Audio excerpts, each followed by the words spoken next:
Lucas capítulo 15, a partir do verso 11, por favor. Lucas capítulo 15, a partir do verso 11. Eu quero falar hoje sobre erros e acertos do filho pródigo. Erros e acertos do filho pródigo.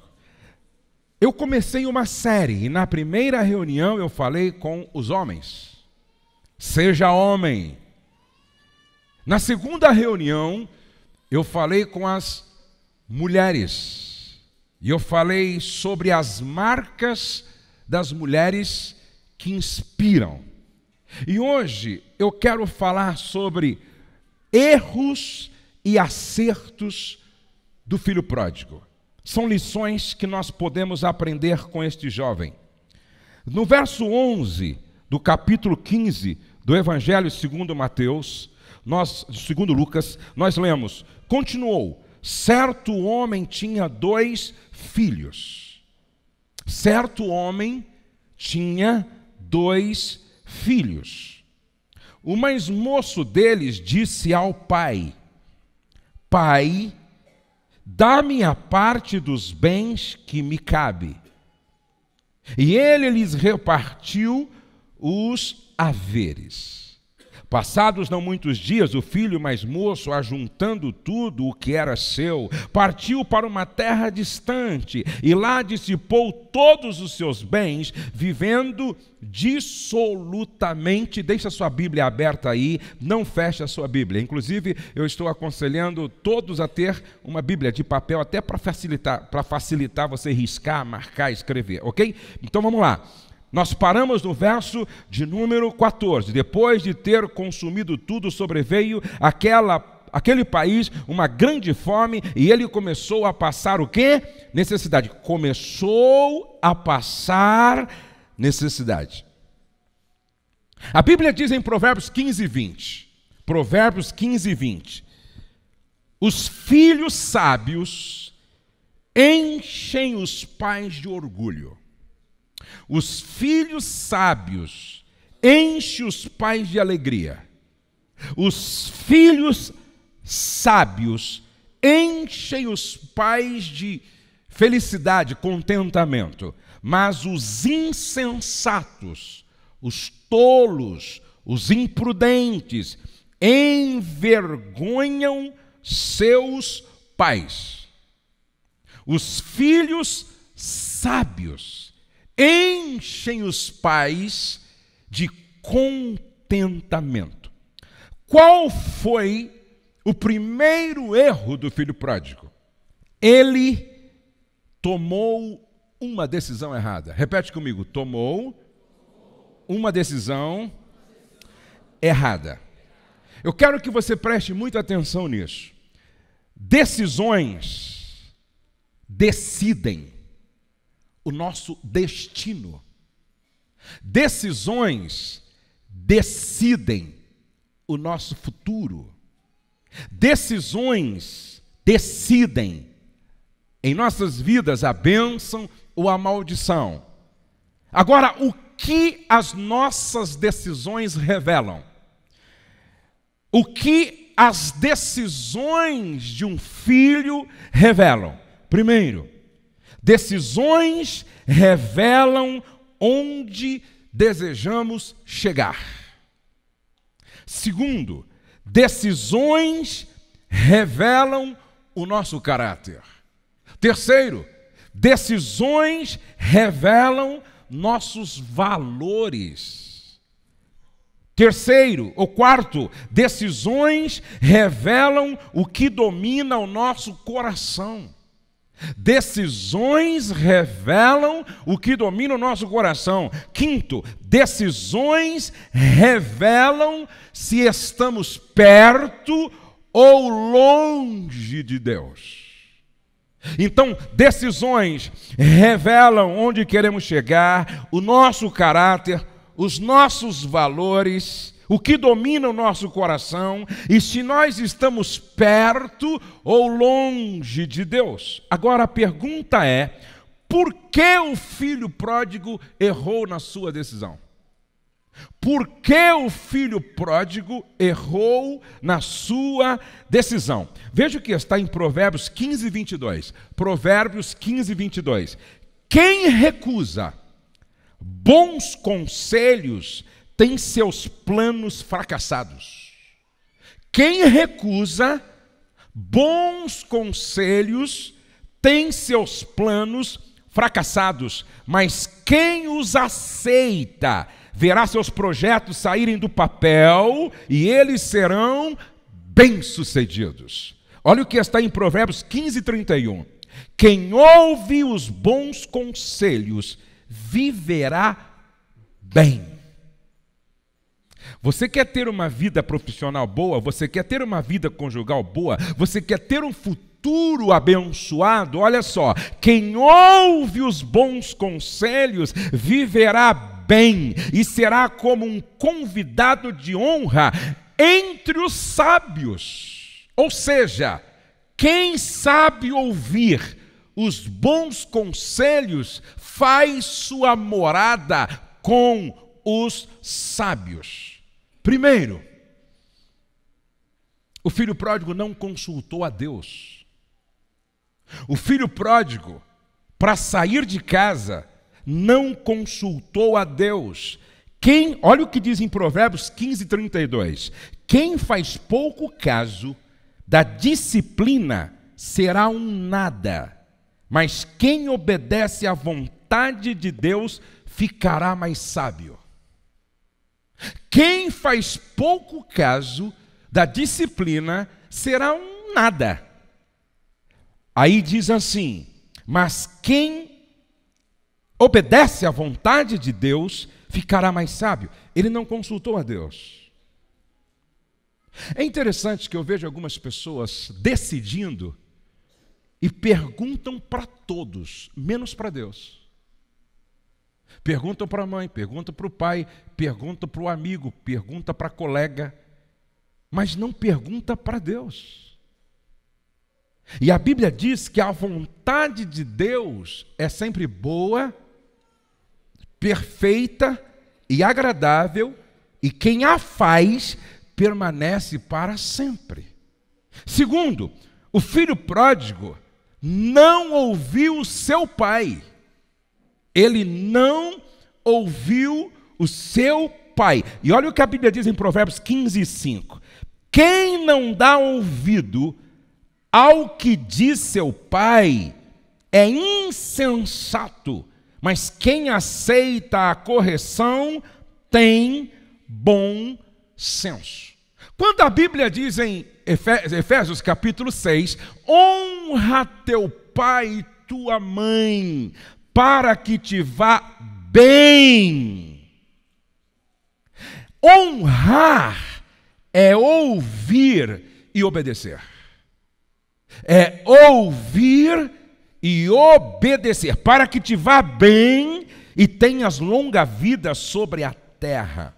Terceiro, o filho pródigo não buscou orientação com um mentor.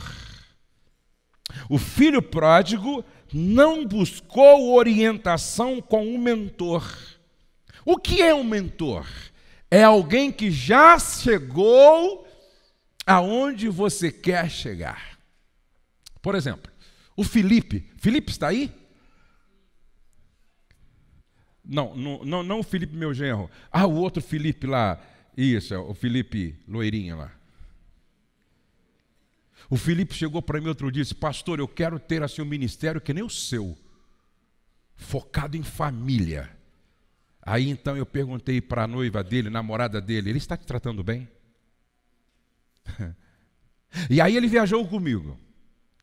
E aí ele ficou me perguntando tudo o que é necessário para ter um casamento interessante, uma família saudável, uma relação sustentável. Ou seja, ele está consultando o mentor que já chegou aonde ele quer chegar. A Damiana está aí? A Damiana, antes de começar a namorar, ela foi lá na minha sala, pastor, o senhor tem 10 minutos? Eu disse, pois não, Damiana. E ela disse, olha, eu estou pensando assim, assim, assim, assim. O que o senhor acha? O que o senhor me orienta? O que o senhor me diz? Como é que eu devo fazer? Preste atenção. Se o filho pródigo tivesse feito isso, ele não teria ido parar entre os porcos, valendo menos do que um suíno. Não. Sua história seria outra. E se os filhos fizessem isso, as decisões seriam mais acertadas. Preste atenção. Ele não consultou o mentor. Número 4, ele decidiu influenciado por pessoas erradas. Sabe por quê?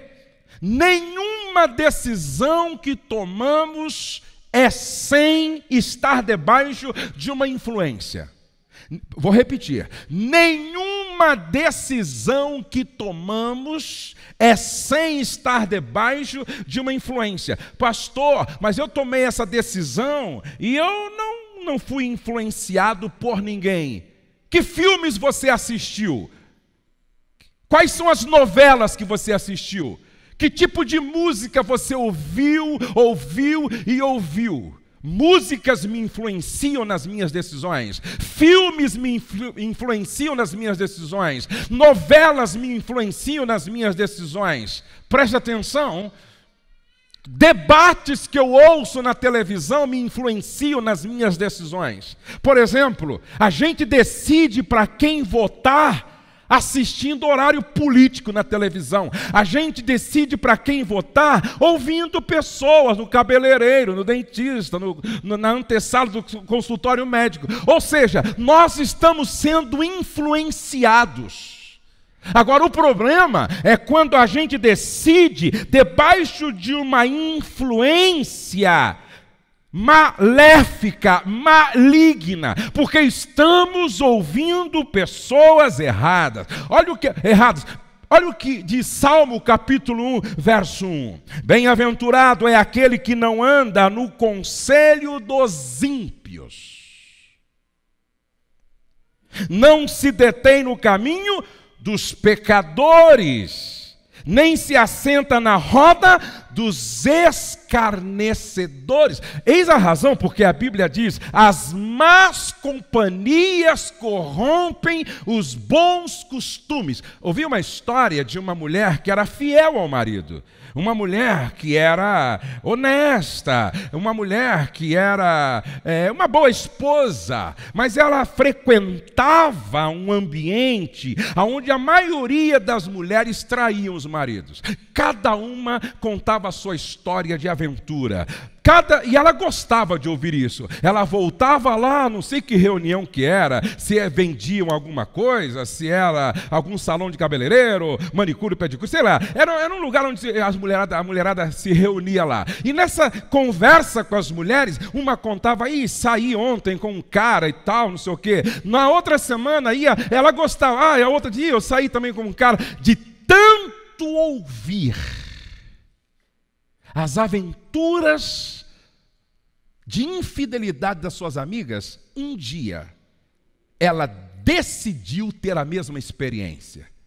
Ou seja, ela tomou uma decisão debaixo de uma influência, porque ouviu pessoas erradas, uma influência maligna. E a pergunta que fica é: quais são as pessoas que estão te influenciando, moça? Quais são os rapazes que estão te influenciando, rapaz? Na escola onde você estuda, quais são as pessoas com as quais você anda?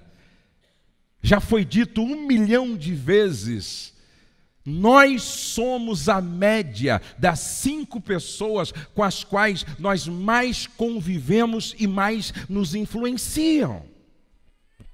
Eu costumo dizer o seguinte: na mesa que você se assenta, você tem que ser o pior de todos. Não sei se vocês me entenderam.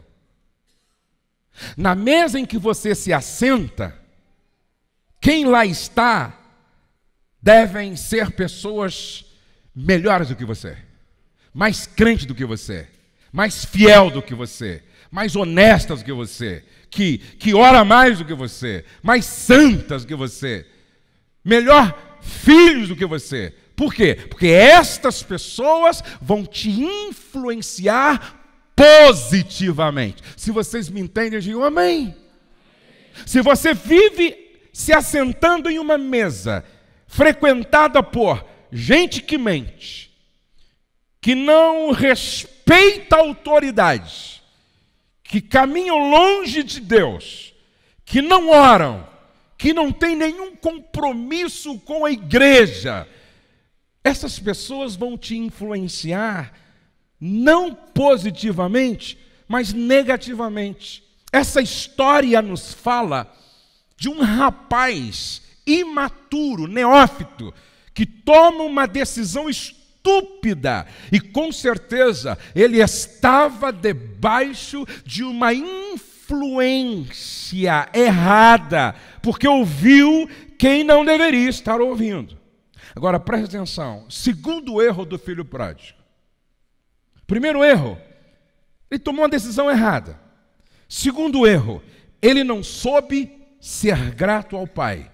Ele não soube ser grato ao pai. Como eu gostaria de dizer isso? Sentado à mesa, com todos os filhos que estão aqui. Escute, por favor. Filhos ingratos constroem um caminho de perdas irreparáveis. Filhos ingratos constroem um caminho de perdas irreparáveis. Olha o que diz a Bíblia em Lucas 15:16. Lucas capítulo 15, verso 12. Ele está em casa, sentando a uma mesa farta, sendo assistido por empregados, protegido, acolhido, amado. Verso 16. Ele chegou a passar tanta fome que teve vontade de comer a lavagem dos porcos. Preste atenção.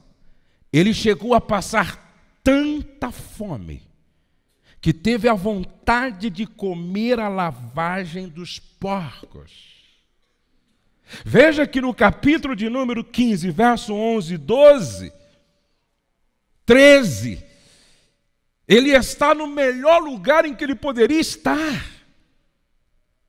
Ele está sendo protegido, assistido, alimentado, amado, abraçado. Mas no capítulo 15, verso 16, ele está em um chiqueiro de porcos, passando tanta fome, que ele tem inveja do porco. Porque o porco tem o que comer, mas para ele ninguém dá nada. E como é que ele construiu esse caminho? Ele não reconheceu o valor de tudo que o Pai fez por ele. Amados, preste atenção. Nada talvez provoque mais a ira do coração de Deus do que atitudes de ingratidão. Nada perturba mais o coração de Deus do que atitudes de ingratidão. Eu tenho 3 filhos, por isso eu sei quanto custa um filho. Quantas noites a Rose não dormiu porque o Pedrinho, quando bebê, ele não dormia à noite, ele chorava a noite toda e dormia de dia. Quanto custou a Letícia para nós? desde bebezinha, nasceu prematura. Quanto custou Douglas para nós? Coloca horas não dormidas, coloca mamadeira nisso, fralda, e naquela época, bem anos atrás, não tinha fralda descartável. Quanto custa um filho até se formar na universidade? Agora, ei, o que me choca, meninas, é você ouvir mais um cara que apareceu do nada, que não investiu nada em você, e você ouve mais a ele do que seu pai. Você ouve mais a ele do que sua mãe. O cara não te pagou nenhuma pizza. Você que paga para ele. Ele não investiu nada em você. Por isso que paixão é demência temporária.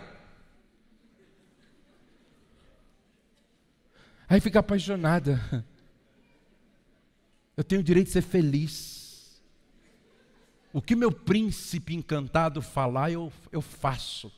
Mas vai ser otária lá longe, vai ser boba lá longe.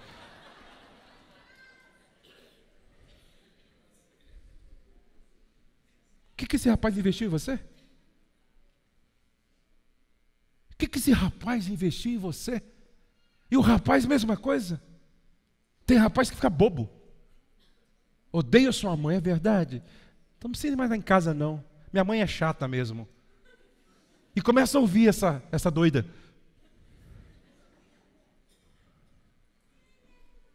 Quem você deve ouvir é quem investiu a vida em você. Amém, queridos? Quem você deve dar ouvido é quem pagou um alto preço por você. E sabe a quem você deve ouvir? Quem diz assim: respeita a tua mãe, honre o teu pai. Menina, se você encontrar um cara que disser assim: respeita a tua mãe, honre o teu pai, abraça esse anjo e não deixa ele escapar.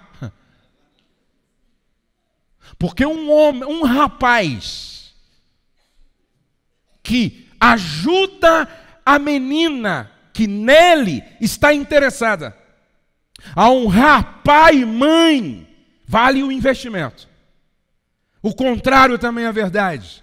Se você encontrar uma menina, rapaz, que diz assim: ouça o teu pai, honra a tua mãe, são figuras de autoridade sobre a sua vida. Nós só estaremos debaixo da bênção se nós honrarmos os nossos pais. Por isso, se os teus pais falarem, eu também me submeto. Essa é a menina que vale o investimento.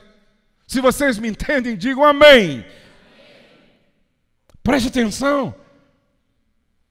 Que o filho pródigo não soube ser grato ao pai. Filhos ingratos constroem um caminho de perdas irreparáveis. Filhos ingratos são capazes de desejar a morte dos pais. Se não preste atenção, o filho pródigo pede a herança antes que o pai, com o pai vivo, pede a herança com o pai vivo. E naquele tempo, a herança só era repartida depois que o pai morresse. Um filho que pedisse a herança com o pai vivo, sabe o que ele estava dizendo? Eu quero que você morra. Eu não vejo a hora que você morra. Eu não vejo a hora que você desapareça da minha vida. Filhos ingratos desejam a morte dos pais. Segundo, filhos ingratos são capazes de abandonar os pais dando-lhes as costas. Verso 13: não muito tempo depois, o filho mais novo juntou tudo o que tinha e foi para uma região distante, e lá desperdiçou os seus bens, vivendo irresponsavelmente. Ele sai, deixando um pai em lágrimas. Ele sai, quem sabe, ouvindo o pai dizer: não sai, filho. Você vai embora por quê? Ele sai dando de ombro, ele sai abandonando. Filhos ingratos são capazes de abandonar os pais em nome de uma menina, abandonar os pais em nome de um rapaz, abandonar os pais em nome de um projeto que Deus não está nisso. Filhos ingratos são capazes de abandonar os pais. Filhos ingratos são capazes de matar os pais. No dia 31 de outubro de 2002, uma jovem chamada Suzane Richthofen, coisa assim, abriu a porta da mansão da família no Brooklyn, em São Paulo, para que os irmãos Cravinhos pudessem acessar a residência.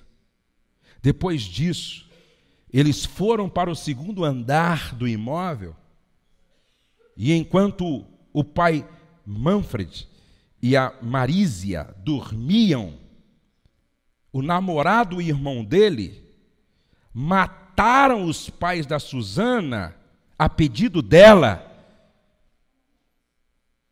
dando marretadas na cabeça dos dois. Filhos ingratos, se não tomarem cuidado, filhos ingratos, se esse sentimento se prolongar e se aprofundar, debaixo de uma influência de um namorado cheio de demônios, pode chegar ao absurdo, como fez essa menina, de matar os pais à marretada, pô. Número 3, ele não soube dar valor a tudo o que tinha. Ele tinha um pai incrível, um pai sensível, um pai amoroso, um pai partilhador, um pai perdoador. Ele tinha uma fazenda. Lucas 12:15. Ele tinha uma boa casa para a qual voltar todos os dias. Lucas 15:25. Ele tinha empregados à sua disposição. Lucas 15:17. Ele tinha fartura. Lucas 15:17. Quando ele cai em si, lá no chiqueiro dos porcos, ele diz assim: quantos trabalhadores têm fartura de pão, e eu aqui morro de fome. Ele tinha acesso a boa música. Lucas 15:25. O que faltava para dizer, rapaz? E essa é a pergunta que eu faço para você. Você já parou para fazer uma lista de tudo que você tem? Eu não sei, essa noite é bem provável que seja profética para algumas filhas. Essa noite é bem provável que seja profética para alguns filhos que ainda não se deu conta de tudo o que tem e está pensando em sair de casa, pô. Está pensando em ir embora. Mal sabem estes que longe da casa o que poderá no fim da linha sobrar é um chiqueiro cheio de porcos. E é traumático quando a gente só reconhece o que nós tínhamos quando perdemos tudo. É traumático. Quando a gente reconhece o valor do que a gente tem, quando a gente perde tudo. Agora preste atenção, ele tinha um pai incrível. Você já parou para pensar no pai que você tem? Na mãe que você tem? Ele tinha um pai. Ele tinha uma mãe. Mas por causa da sua escolha estúpida, de repente ele se acha no último estágio da vida, lá embaixo, dizendo: ninguém me dá nada, estou com inveja da lavagem dos porcos. Presta atenção, ele tinha uma fazenda, agora está descalço, sem anel, mal cheiroso. Ele tinha uma boa casa, ele tinha empregados, ele tinha uma fortuna, uma fazenda, ele tinha acesso a boa música. O que ele ouve agora é porco rosnando. Quando não damos valor àquilo que possuímos, logo perdemos. Eu ouvi que nos Estados Unidos um grande psicólogo fez uma pesquisa em relação aos casais que se separam. E ele chegou à seguinte conclusão: que a maioria dos casais que se separam nem sempre é por causa de adultério, traição, infidelidade. A maioria é por causa do desprezo. Do desprezo. E olhe para cá, na Bíblia, toda vez que você ler desprezou, o verbo desprezar, em seguida você vai ler o verbo perder. Querem ver? Esaú desprezou o seu direito de primogenitura, perdeu para Jacó. Golias desprezou Davi, perdeu para Davi. Davi o matou, cortou a cabeça, acabou Golias. Mical, quando Davi volta com a arca, a Bíblia diz que ela desprezou Davi, o chamando de moleque vadio. Sabe o que aconteceu? Deus disse: por causa desta sua atitude de desprezo, o teu útero nunca vai gerar. Você nunca terá filho.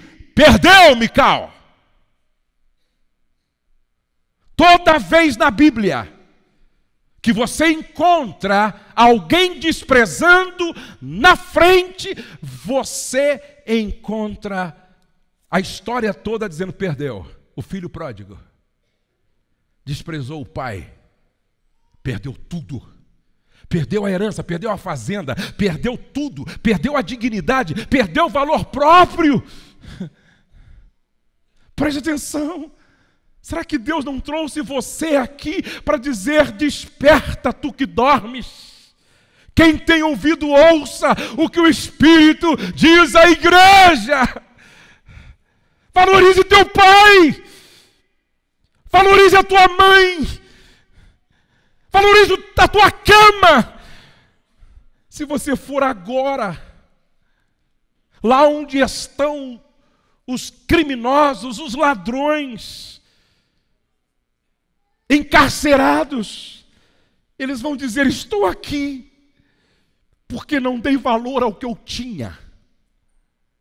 Estou aqui porque não dei valor à minha mãe, ao meu pai, aos meus mestres. Preste atenção, se você for lá naquele hospital onde estão os aidéticos, sendo comidos pela doença, muito próximo da morte.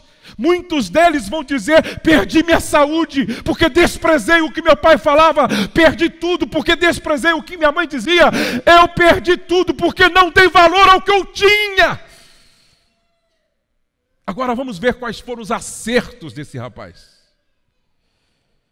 Primeiro, ele caiu em si. Repete comigo: caiu em si.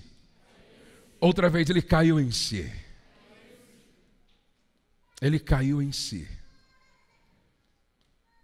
E quando ele cai em si, ele diz: quantos trabalhadores do meu pai têm pão com fartura, e eu aqui morro de fome. Segundo, ele tomou uma decisão acertada. Diga: decisão acertada. Outra vez: decisão acertada. Levantar-me-ei, e irei ter com meu pai. Presta atenção. Levantar-me-ei, e irei ter com meu pai, e dir-lhe-ei: Pai, pequei contra o céu e diante de ti. Já não sou digno de ser chamado teu filho. Trata-me como um dos teus trabalhadores. Repete comigo: decisão. Outra vez: decisão. Decide o meu futuro, o meu destino. Aí ele diz assim: levantar-me-ei e irei ter com o meu pai. E no verso 20, e levantando-se. Ele não só ensaiou o pedido de perdão, ele não só ensaiou o que diria para o pai, ele não só decorou a fala para o pai, mas a Bíblia diz que ele decidiu, levantando-se, foi para seu pai. Levantando-se, foi para o seu pai. Ele foi humilde para reconhecer o erro e pedir perdão. Quantos entendem que nós estamos hoje aqui numa noite profética? Diga amém. Quantos entendem que Deus nos trouxe aqui para falar mesmo ao nosso coração? Diga amém. Eu estou pregando aqui, o Espírito Santo está dizendo para mim: diga aos filhos que muitos deles hoje precisam cair em si e pedir perdão aos pais. Preste atenção. Diga aos filhos que muitos deles precisam cair em si e pedir perdão aos pais, porque não estão honrando os pais como deveriam,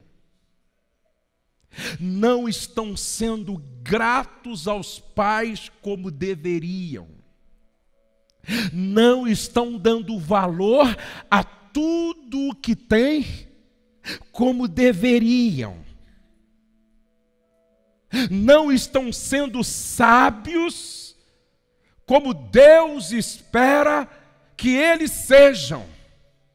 Então esta não é uma noite qualquer, esta é uma noite em que Deus quer converter o coração dos filhos aos pais, para que estes filhos jamais trilhem o caminho do filho pródigo, para que estes filhos jamais trilhem o caminho da maldição, da perdição e da desonra, para que estes filhos não tenham vida curta e miserável, mas para que estes filhos tenham vida longa e debaixo da bênção de Deus. Vamos ficar de pé.